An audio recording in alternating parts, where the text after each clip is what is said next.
then we just do 2 rounds. Councilmember Hondros. Thank you, Mayor Pro Tem.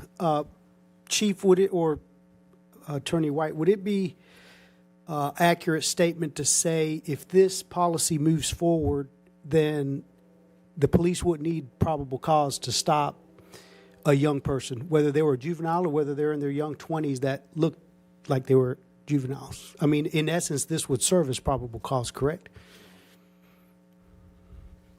No. Constitutionally speaking, just to perform a stop, you just need reasonable suspicion.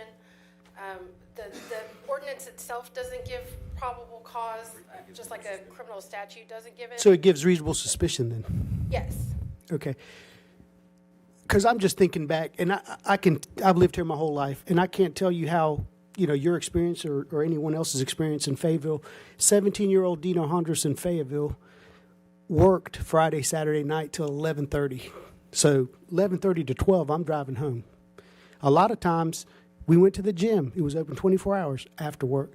So we get to the gym at 12, and I stay there till 2:30 in the morning. So after working all day, 8, 10, 12-hour shift,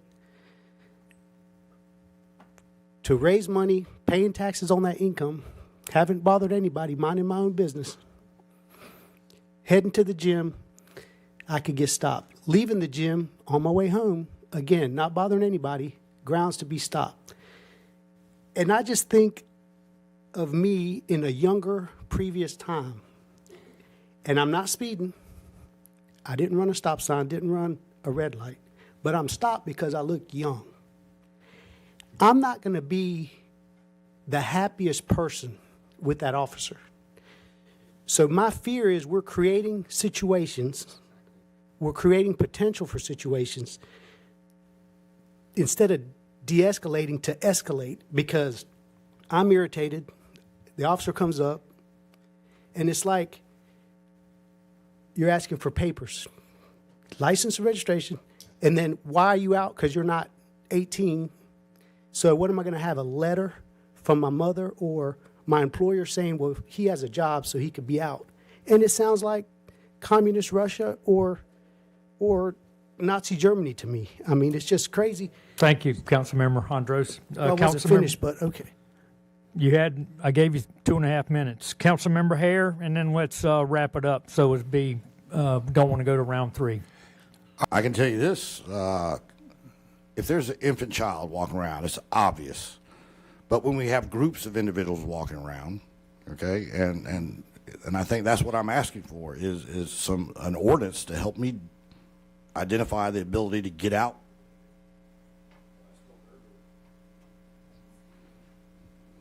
I'm back on.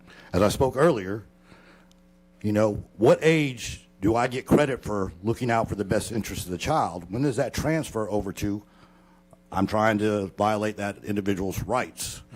Okay. I think this ordinance would give a lot of clarification to that issue of, is that age 14? That is an option for council. If they want to sit there and amend the actual age group, that is possible to do. But realistically, I can't define that moment in time, that specific age where it transfers from the police are stopping and looking out for the best interest of the child to the police are potentially violating that child's rights. We'd identify who those parents were and make sure that we document it. Okay? Who was taking care, custody, and control of that child. Now, that's when the potential opportunity of, hey, does this kid do this more than once? Are they an undisciplined juvenile? That conversation with the parent will help clarify some of those things. That conversation with that child may indicate that, okay, there is neglect going on within that home, where we may have to make the referral to a DSS or something of that nature, or potentially take out charges. So again, once that initial contact is made, it could go as simple as the parent comes and picks up their child, and that's it. To, we identify some underlying condition where an actual charge may come from that interaction. Sir? Number 2 is my question of truancy. The individual was speaking of homeschooling. And if the truancy starts from 4:30 to, I can't remember the other time. 7:30 to 4:30. Right. What do they, What if they were stopped if they were just doing a physical activity, a group of kids that were being homeschooled? So again, based on the proposal, the way it is written, then that would constitute a violation. But technically, council can amend the proposal to fit the needs of the city. So, but technically, yes, it would be a violation if they were potentially supposed to be at homeschooled or homeschooled to be out and in violation. But they were doing a homeschool activity, is what I'm Well, saying. then it would fall under one of the 11 exceptions that relates to a school function or activity. So they would need a waiver from the department as it's written, or no? So and again, that would be something that we'd contact the parent. You know where your child is at. Yes, they are supposed to be here doing this event based on their homeschooling event. Is the age. It's a little tougher, Chief, for you to enforce a curfew. Let's say you see one of your officers see a juvenile driving a car. He looks 16, 17. It's after hours. Is that probable cause to stop him? No, they're separate issues. As I spoke earlier, to stop a car, I need probable cause of a motor vehicle violation. Okay, so or another crime. So they're not mutually inclusive events where I have the opportunity to do those two things, just one because I did the other. So the curfew will not help or initiate contact if they see juveniles in a stolen car. You use that as an example.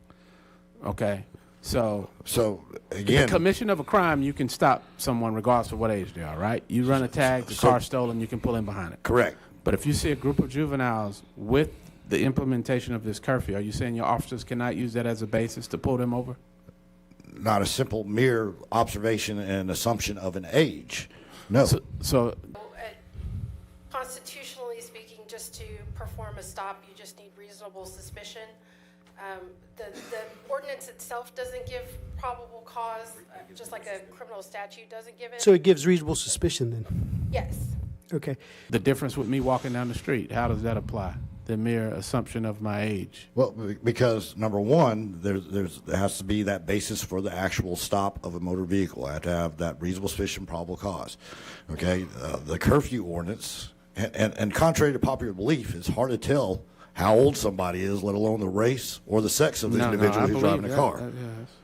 So again, that is a separate and independent observation that leads to the stop of that car. When you asked earlier about how are we getting the individuals off the streets for the ones we've arrested with the guns that were presented, that was because we were catching them in stolen motor vehicles. When they jumped and ran, we were able to catch them. And I can attest to this. Not a single person that has jumped, ran from a stolen motor vehicle and we've recovered a gun from has been turned over to DSS. I don't know why the presumption is that if we have some kind of curfew ordinance that everybody is going to that secure custody side of the house. Well, let me clear it up, because this curfew says that you're going to stop people based on age, regardless of whether they are jumping out of a car running with a stolen gun or not. That's why DSS is in the conversation. But help me reconcile this. So part of this ordinance says public place means specifically streets, not limited to streets, sidewalks, highways, alleys, right-of-ways, public vehicular areas, and parking lots. Transportation facilities, theaters, restaurants, bowling alleys, schools and school grounds, and places of business. So doesn't that include the road? How are they not going to enforce that if that language is in here? So again, I'd have to articulate that person who's driving, and I'd have to have significant observations. Now, if I pull up next to a car and I look across and I can't see the head above the steering wheel of the person driving that car, I can probably assume they're very young. But realistically, just looking at somebody. All right. But realistically, to make an assumption of a driver's age simply by an observation, that is not something that we do to enforce the ordinance. Constitutionally speaking, just to perform a stop, you just need reasonable suspicion. The ordinance itself doesn't give probable cause, just like a criminal statute doesn't give it. So it gives reasonable suspicion then? Yes. Okay. A lot of my constituents are concerned about if we had a youth or a minor that was kind of like irate and the officer wasn't pretty much equipped or qualified or trained properly to handle a situation that got out of hand or caught him off guard. So could you say that your officers, all of them, are able to handle those type situations without it escalating to something out of hand?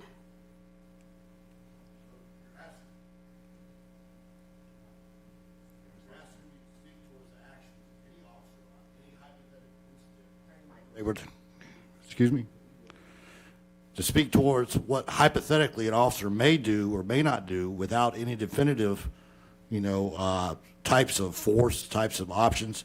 I can't speak to hypotheticals. I know what we train our officers to do. I know that if we implement an ordinance, there will be training associated with how they're expected to enforce and what the limitations of that ordinance is.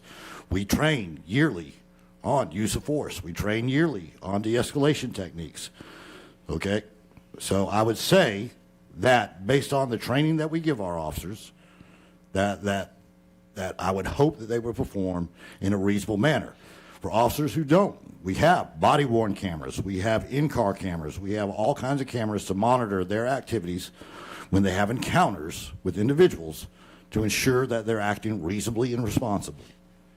So I would say that our policies, our programs, our cameras all allow us to make inferences as to how an officer would respond, and we deal with incidents there where the officer is not responding correctly or appropriately in a manner that's appropriate. Okay. Constitutionally speaking, just to perform a stop, you just need reasonable suspicion. The ordinance itself doesn't give probable cause, just like a criminal statute doesn't give it. So it gives reasonable suspicion then? Yes. Okay. There has to be that basis for the actual stop of a motor vehicle. I have to have that reasonable suspicion, probable cause. Okay, the curfew ordinance, and contrary to popular belief, it's hard to tell how old somebody is, let alone the race or the sex of the individual who's driving a car.